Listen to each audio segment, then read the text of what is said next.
नमस्कार साथियों, आज हम लोग सबसे पहले ज्योमेट्री पढ़ेंगे। अगर आप फेसबुक पेज से जुड़े हैं तो इसको लाइक कर दीजिए और सब्सक्राइब कर दीजिए। अगर आप हमारे यूट्यूब चैनल सुपर रिवीजन के अंतर्गत अगर आप देख रहे हैं तो आप इस वीडियो को लाइक कर दीजिए, शेयर कीजिए। आइए हम लोग ज्योमेट्री का मजा लेते हैं। और ज्योमेट्री में अगर बात करते हैं तो ज्योमेट्री में 4 तरीका से यानी 4 पार्ट में हमने बांटने की कोशिश की है। क्या क्या वो सुनिएगा सर। एक ज्योमेट्री में अगर बात करते हैं तो एक रेखा और कोण आता है, जिसे रेखा वो वाला रेखा नहीं जो नाम लड़की का आप सुन रहे हैं, वो रेखा नहीं, रेखा। रेखा उसको कहते हैं कि 2 बिंदु को मैंने ले लिया, 2 बिंदु को लेने के बाद किसी सतह पर 2 बिंदु लेने के बाद इस दूरी को अपने आप में मिला दिया जाता है, उसी को रेखा कहते हैं। वो वाला रेखा नहीं, ठीक है। तो रेखा और कोण, सबसे पहले रेखा और कोण पढ़ेंगे, उसके बाद बहुभुज पढ़ेंगे। और बहुभुज की अगर बात कीजिएगा तो इंग्लिश में हम लोग इसको पॉलीगन कहते हैं, पॉलीगन कहते हैं, ठीक है सर। त्रिभुज, त्रिभुज पढ़ेंगे, उसके बाद ट्रायंगल कहा जाता है इसको, वृत्त पढ़ेंगे, सर्किल कहा जाता है, ठीक है सर। तो आइए हम लोग सबसे पहले शुरुआत करते हैं रेखा और कोण। तो रेखा और कोण, सबसे पहले फर्स्ट मैंने लिख लिया कि रेखा और कोण, जिसे इंग्लिश में लाइन एंड एंगल कहा जाता है। सर रेखा क्या है?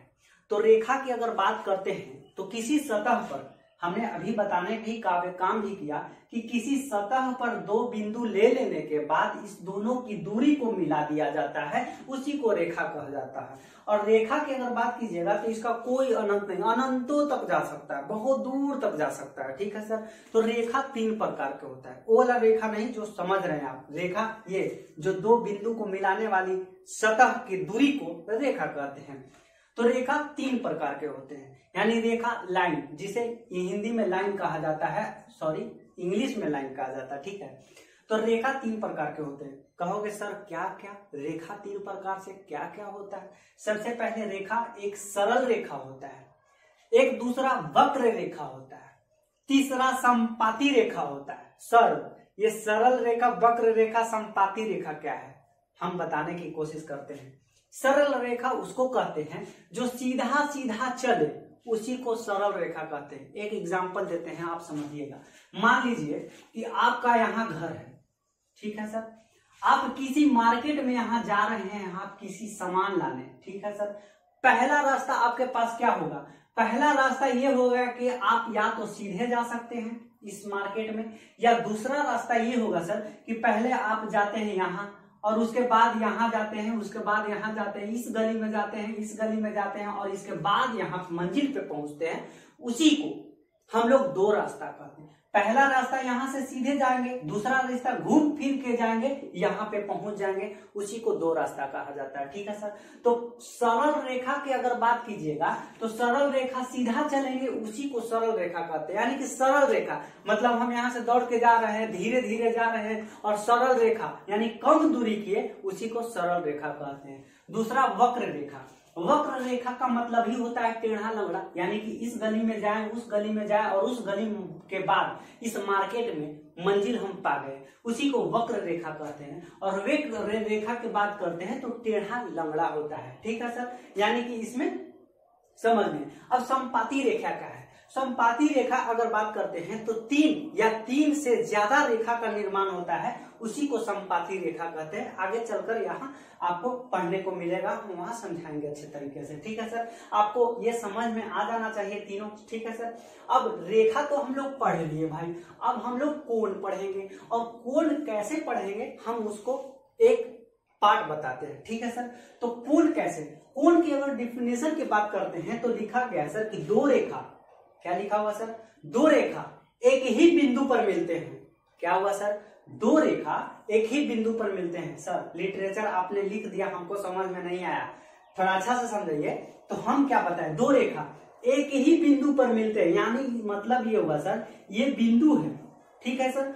एक ही बिंदु पर 2 रेखा, यानी कि एक ये रेखा हो सकता है और एक ये रेखा हो सकता है। एक ही बिंदु पर 2 रेखा, यानी कि इसी के अंदर जो है थीटा यानी कोण के निर्माण करता है, जो थीटा से हमने डिनोट कर दिया कोण को, ठीक है सर। यानी एक ही बिंदु पर 2 कोण हो सकता है, इसका मतलब एक ही बिंदु पर एक ऐसे भी हो सकता है, एक ऐसे भी हो सकता है, ठीक है। एक ही बिंदु पर दो कोण, एक ऐसे भी हो सकता है और एक ऐसे भी हो सकता है, जो एक 80 निर्माण करता है, 180 डिग्री का निर्माण करता है, यहाँ 90 डिग्री का निर्माण करता है। अब टाइप ऑफ कोण बताते हैं, यानी कि अगर बात करते हैं तो कोण के प्रकार को जानेंगे कि आखिर कोण के प्रकार किस तरह से होता है, उसी के अंतर्गत जानते हैं। ठीक है सर। अब हम लोग सर कोण के प्रकार पढ़ेंगे, और कोण का प्रकार किस तरह से पढ़ेंगे हम आपको बताने की कोशिश करते हैं। आप अच्छे ढंग से देखिए सर।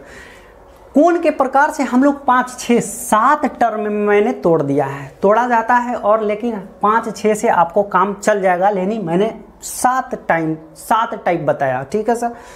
कोण के प्रकार तोड़ने की कोशिश किए हैं तो कोण के प्रकार एक फर्स्ट न्यून कोण निकलता है। कोण के प्रकार में न्यून कोण होता है, सम कोण होता है, अधिक कोण होता है, ऋजु कोण, पुनर्युक्त कोण, पूरक कोण। अच्छा सर, पूरक कोण, कोटि पूरक कोण, अनुपूरक, लंब पूरक, ये क्या है सर? 5-6 नाम आप दे दिए हैं सर। तो मैंने बोला कि पूरक कोण को ही कोटि पूरक कहा जाता है, कोटि पूरक को ही अनुपूरक कहा जाता है, अनुपूरक को लंब पूरक कहा जाता है। जैसे आपके घर में ओरिजिनल नाम क्या है? मान लीजिए आपका ओरिजिनल नाम है कुंदन और घर के नाम है अलग, यानी आप स्कूल सर्टिफिकेट के नाम से है कुंदन और दूसरे घर पे बोलता है आपको गोलुआ, तो 2 नाम हुआ ना। उसी तरह से एक होता है पूरक कोण को कोटि पूरक, अनुपूरक, लंब पूरक सभी को कहा जाता है।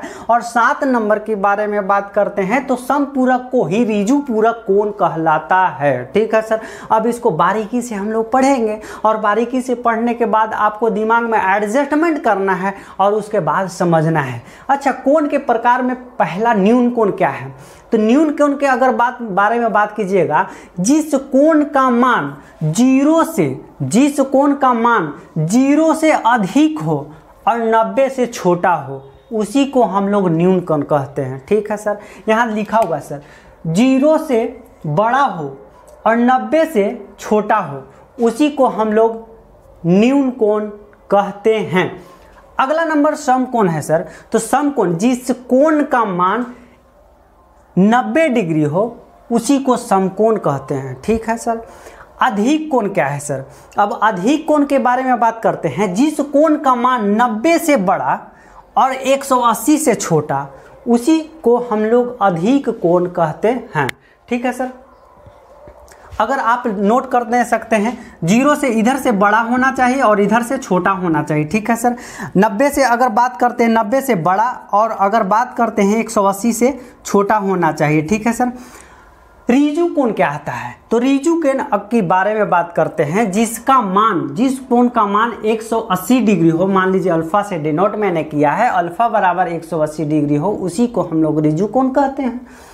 पुनर्युक्त कोण, तो पुनर्युक्त कोण के अगर बारे में बात करते हैं, जिस कोण का मान 180 से बड़ा और 360 से छोटा, 180 से बड़ा अधिक होना चाहिए और 360 से छोटा होता है, और फिगर आपको डिनोट कर दिया गया है। पूरक कोण को कोटि पूरक, अनुपूरक, लंब पूरक। सर हम याद नहीं करेंगे पूरक और कोटि पूरक, हम कंफ्यूज हो जा रहे हैं, तो इसको आप इंग्लिश में याद कर सकते हैं कॉम्प्लीमेंट्री एंगल। कॉम्प्लीमेंट्री एंगल आपको याद करना पड़ेगा, एक से आपका काम चल जाएगा। तो जिस कोण का मान अल्फा प्लस बीटा बराबर 90 डिग्री होता है, उसी को हम लोग पूरक कोण कहते हैं, कोटि पूरक कोण कह लेते हैं।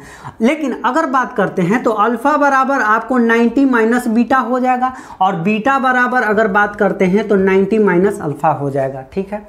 दूसरा है समपूरक या ऋजु कोण, ऋजु पूरक कोण। ऋजु कोण तो मैंने बता दिया सर, ऋजु पूरक कोण यहाँ पे है, अंतर तो कुछ डिफरेंस नजर आ रहा होगा सर। तो जिस कोण का मान अल्फा प्लस बीटा बराबर 180 डिग्री हो, उसी को हम लोग समपूरक कहते हैं। जिस तरह से अगर इसको लिया है, उसी तरह से यहाँ पे हम लोग अप्लाई कर सकते हैं।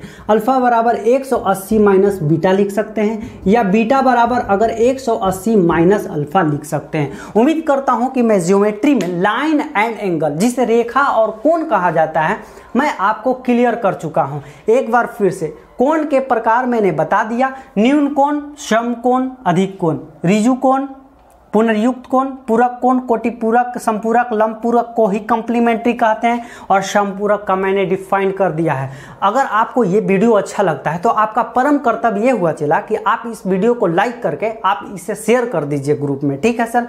देखिए, इसको बताने के बाद अगर भी आपको समझ में नहीं आया तो एक बार और आप वीडियो देख लीजिए, ठीक है सर। और इसको समझने की कोशिश कीजिए, रटने की कोशिश मत कीजिए, समझना है और समझ के ये समझना है, ठीक है सर। Thank you.